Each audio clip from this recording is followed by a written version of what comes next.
Lalagyan ko muna ng langis. Ang patulas. Ayan.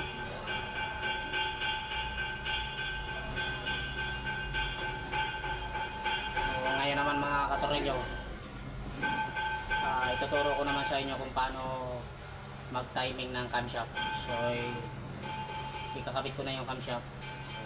So, ayan.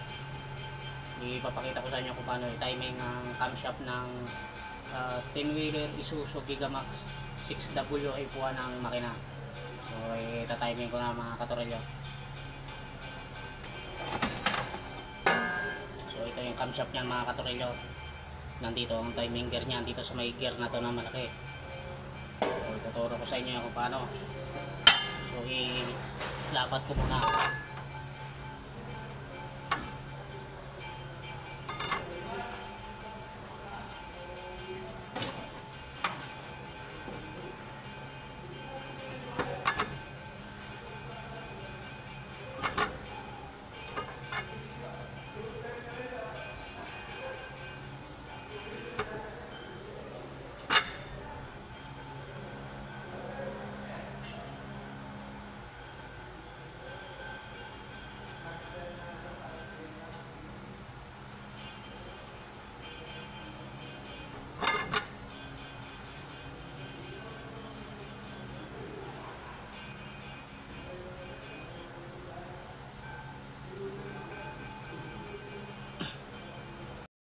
So yon yung may arrow na yon mga katorilyo, yung nag-iisang marking na yon, nag-iisang tuldok na yon na nakatutok na yan yung arrow na yan.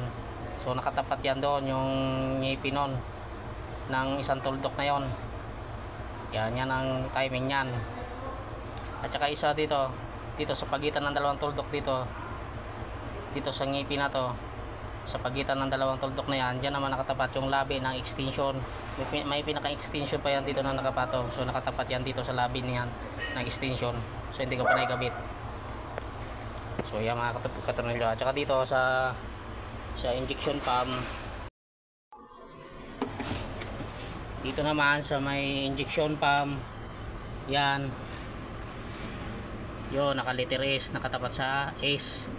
Yan sa may injection pump at air compressor head. Ito, yan, nakatapat yung S ito.